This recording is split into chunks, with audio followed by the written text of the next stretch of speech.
Hello guys, a very good morning to all of you. स्वागत है आप सभी का ऑनलाइन स्टडी एकेडमी में। आज डेट है 28 अप्रैल 2021 और आज के डेट के जितने भी इंपॉर्टेंट करंट अफेयर्स हैं वो डिस्कस करेंगे हम इस वीडियो में। तो आइए शुरू करते हैं।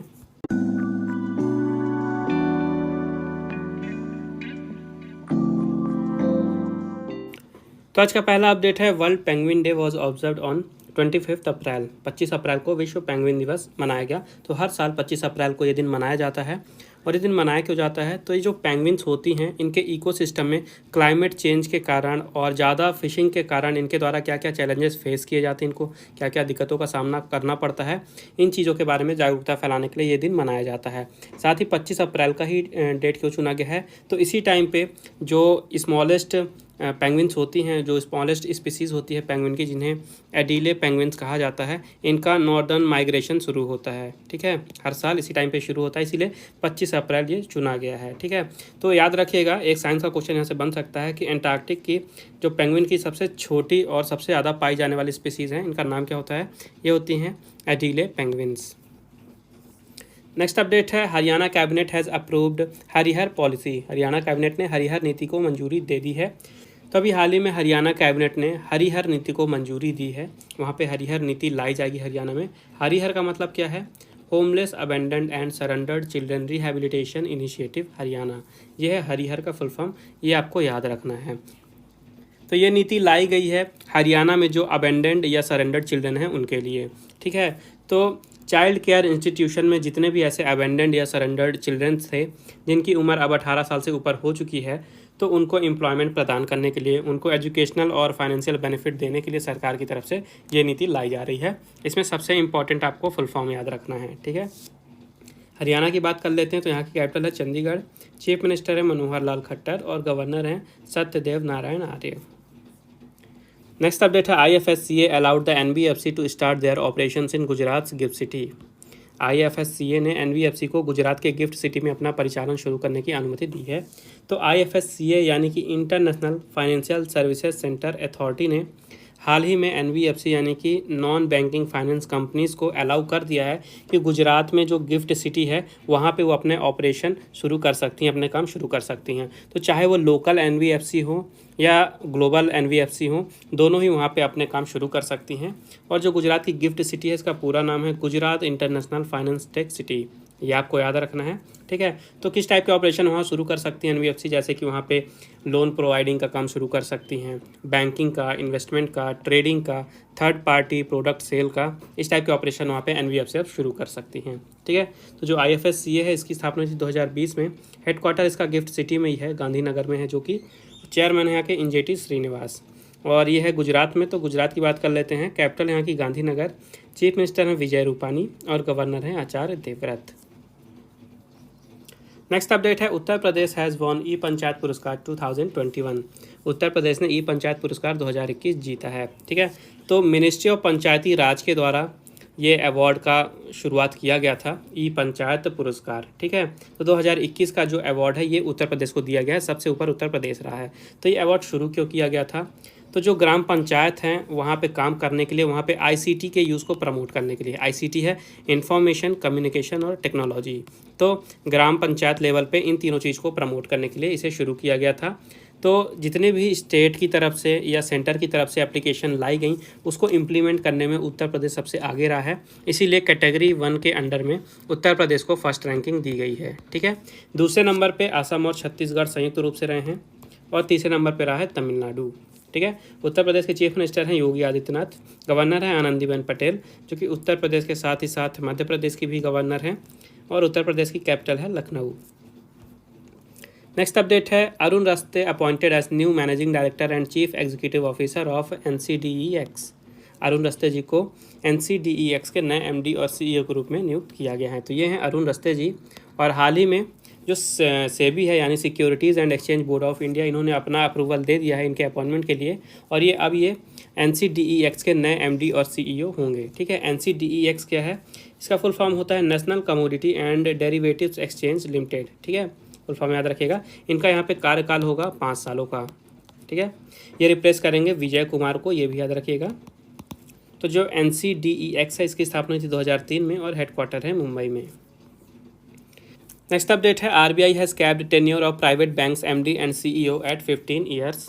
आरबीआई ने निजी बैंकों के एमडी और सीईओ के कार्यकाल की अधिकतम सीमा 15 साल कर दिया है। ठीक है, तो अभी हाल ही में रिजर्व बैंक ऑफ इंडिया ने अपनी नई पॉलिसी लाई है और उस पॉलिसी के अनुसार जितने भी कमर्शियल बैंक हैं वहाँ पे जो एमडी और सीईओ हैं उनका जो कार्यकाल है वो 15 साल पे कैप कर दिया गया है। मतलब ये अपर लिमिट है, 15 साल से ज़्यादा तक वहाँ पे कोई भी एमडी और सीईओ नहीं रह सकते हैं। ठीक है, यही चीज़ वहाँ पे होल टाइम डायरेक्टर्स के लिए भी लागू है। ठीक है, WTD के लिए भी 15 साल का ही रखा गया है कैप। और इसमें जितने भी प्राइवेट सेक्टर बैंक है, चाहे उसमें स्मॉल फाइनेंस बैंक आ रहे हैं या जो भी फॉरेन बैंक हैं तो उनके द्वारा कोई सब्सिडरी है भारत में, तो ये सब चीज़ें, ये सारे बैंक जो हैं इस पॉलिसी के अंडर में आएंगे। ठीक है, इसके अलावा ऐसे एमडी और सीईओ या होल टाइम डायरेक्टर जो कि बैंक में प्रमोटर हैं या मेजर स्टेक होल्डर हैं, तो उनका जो पोस्ट का टाइम है ये अधिकतम 12 साल कर दिया गया है। ठीक है, आरबीआई की बात कर लेते हैं तो इसकी स्थापना हुई थी 1 अप्रैल 1935 में।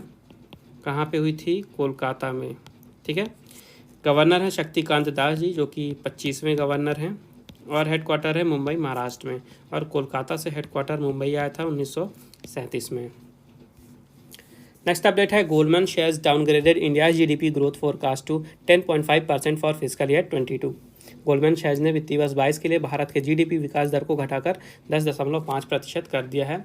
तो गोल्डमैन शेयर्स ने सबसे पहले 2021-22 के लिए यानी वित्तीय वर्ष 22 के लिए यहाँ पे अपना अनुमान लगाया था कि भारत की जो जीडीपी है वो 10.9% की दर से ऊपर उठेगी। इसमें 10.9% की ग्रोथ का अनुमान लगाया गया था, लेकिन अभी पेंडेमिक के कारण कंट्रोल नहीं हो रहा है, हर जगह लॉकडाउन लगे हुए हैं, पेंडेमिक भी आउट ऑफ कंट्रोल है।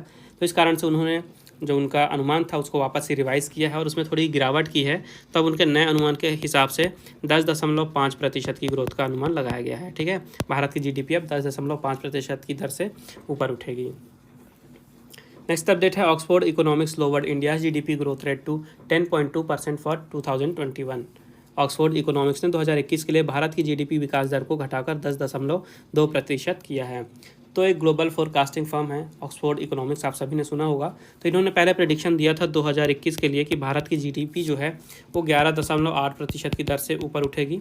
ठीक है, लेकिन सेम वही चीज़ है, पेंडेमिक है, लॉकडाउन है, कंट्रोल नहीं हो रहा है, गवर्नमेंट की पॉलिसीज़ भी काम नहीं आ रही हैं, तो इस कारण से इन्होंने भी रिवाइज़ किया है और इसमें भी गिरावट इन्होंने बताई है। तब इनके नए अनुमान के हिसाब से अब 10.2% की बढ़ोतरी का अनुमान लगाया गया है 2021 में, याद रखिएगा। ठीक है, इसके अलावा कुछ और रेटिंग्स में रिसेंट में अपना अपना अनुमान दिया था, आइए एक बार उनका भी रिवीजन कर लेते हैं। तो इस साल के लिए इंटरनेशनल मॉनेटरी फंड ने 12.5% की वृद्धि का अनुमान दिया है। वित्तीय वर्ष 22 के लिए S&P ग्लोबल रैंकिंग्स ने 11% का अनुमान दिया है। इकोनॉमिक सर्वे ऑफ इंडिया ने 11% का अनुमान दिया है। इसके अलावा भारतीय रिजर्व बैंक ने भी 10.5% का अनुमान दिया है वित्तीय वर्ष 22 के लिए। उसके अलावा जो इंडिया का सेंट्रल स्टैटिस्टिक्स ऑफिस है, इन्होंने 2020-21 के लिए 8% की गिरावट का अनुमान दिया था भारत की जीडीपी में, ये याद रखिएगा। ठीक है, नेक्स्ट अपडेट है Rafael Nadal wins the 2021 Barcelona Open. Rafael Nadal ने 2021 बार्सिलोना ओपन जीता है। तो ये जो बार्सिलोना ओपन है ये आप देख रहे हैं, ये क्या है, ये एक लॉन टेनिस टूर्नामेंट है। ठीक है, लॉन टेनिस टूर्नामेंट है जो कि हर साल बार्सिलोना में खेला जाता है और ये खेला जाता है क्ले कोर्ट में। ठीक है, इस टूर्नामेंट में सिर्फ मेल प्रोफेशनल प्लेयर पार्टिसिपेट करते हैं, फीमेल नहीं करती हैं। ये मेल का टूर्नामेंट है और इस साल ये इसका 68वां एडिशन था, याद रखिएगा। ठीक है, तो स्पेन के राफेल नडाल ने जीत लिया है बार्सिलोना ओपन इस साल का 2021 का। इन्होंने फाइनल में हराया है ग्रीस के स्टेफेनोस सिसिपास को। ठीक है, नेक्स्ट अपडेट है China named its first Mars rover as Zhurong. चीन ने अपने पहले मार्स रोवर का नाम जुरोंग रखा है। तो चाइना ने अभी हाल ही में जो वहाँ का पहला मार्स रोवर है चाइना का, उसका नाम जुरोंग रखा है। और ये किसके ऊपर रखा गया है, तो वहाँ के ट्रेडिशनल आग के देवता हैं, फायर गॉड है जिनका नाम है जुरोंग, उन्हीं के नाम के ऊपर इस मार्स रोवर का नाम रखा गया है। तो जुरोंग को स्पेस में भेजा गया है तियानवेन-1 की मदद से। ठीक है, तियानवेन-1 स्पेस प्रोब फरवरी 2021 में लॉन्च किया गया था और ये मार्च में 2021 में मई में पहुंचने वाला है। ठीक है, इसका मेन एम ये है कि जो भी मार्स का सरफेस है वहाँ पे ये वाटर आइस को ढूंढेगा, पानी को ढूंढेगा, वहाँ का जो क्लाइमेट है वहाँ का जो सरफेस है, वहाँ का जो इन्वायरमेंट है उसको चेक करेगा, उसको एनालाइज करेगा और जो सरफेस है उसकी मैपिंग करेगा। इस कारण से इसे वहाँ पे भेजा गया है। और अगर ये सक्सेसफुल रहता है तो चाइना जो है विश्व की तीसरी कंट्री बन जाएगी जिन्होंने मार्स पे सॉफ्ट लैंडिंग की है और वहाँ पे मार्स रोवर वहाँ पे छोड़ा है। ठीक है, तो पहली कंट्री कौन सी है? सोवियत यूनियन और दूसरी थी यूएसए। ठीक है, सोवियत यूनियन फिर यूएसए, इसके बाद चाइना तीसरी कंट्री बन जाएगी। चाइना की जो स्पेस एजेंसी है ये है CNSA, China national space administration. इसकी स्थापना 1993 में। एडमिनिस्ट्रेटर हैं जैंग केजियन और हेडक्वार्टर है बीजिंग में। नेक्स्ट अपडेट है रिनाउंड इंडियन क्लासिकल म्यूजिशियन पंडित राजन मिश्रा पास्ड अवे। प्रसिद्ध भारतीय शास्त्रीय संगीतकार पंडित राजन मिश्रा जी का हाल ही में निधन हो गया है।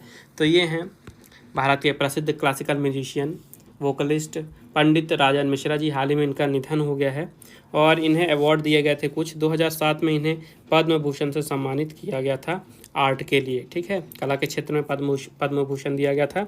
इसके अलावा इन्हें संगीत नाटक अकेडमी अवार्ड भी मिल चुका है, गांधर्व नेशनल अवार्ड भी मिल चुका है और नेशनल तानसेन सम्मान भी मिल चुका है। नेक्स्ट अपडेट है nuclear scientist Krishnamurthy Santhanam passed away recently. परमाणु वैज्ञानिक कृष्णमूर्ति शांतनम जी का हाल ही में निधन हो गया है। तो ये हैं कृष्णमूर्ति शांतनम जी और भारत के जाने माने ये परमाणु वैज्ञानिक थे। 1998 में जो पोखरण न्यूक्लियर टेस्ट हुआ था यहाँ पे इनका काफ़ी ज़्यादा योगदान था, इस कारण से ये नाम इम्पोर्टेंट हो जाता है। इसके अलावा इनको भारत के थर्ड हाईएस्ट सिविलियन अवार्ड यानी कि पद्म भूषण से भी सम्मानित किया गया था 1999 में। ठीक है, इनको साइंस के क्षेत्र में इनके योगदान के लिए पद्म भूषण से सम्मानित किया गया था। तो ये थे आज के important current affairs. I hope आपको इसको लगे होंगे। वीडियो पसंद आई है तो लाइक जरूर करें, ज़्यादा से ज़्यादा शेयर करें अपने दोस्तों के साथ और चैनल को सब्सक्राइब करना ना भूलें। नोटिफिकेशन आपको मिलती रहे इसलिए मेक श्योर बेल आइकन जरूर दबाइएगा और PDF की लिंक नीचे डिस्क्रिप्शन में आपको मिल जाएगी, आप वहाँ से डाउनलोड कर सकते हैं। फिर मिलते हैं कल कुछ नए करंट अफेयर्स के साथ। तब तक के लिए take care and thank you guys.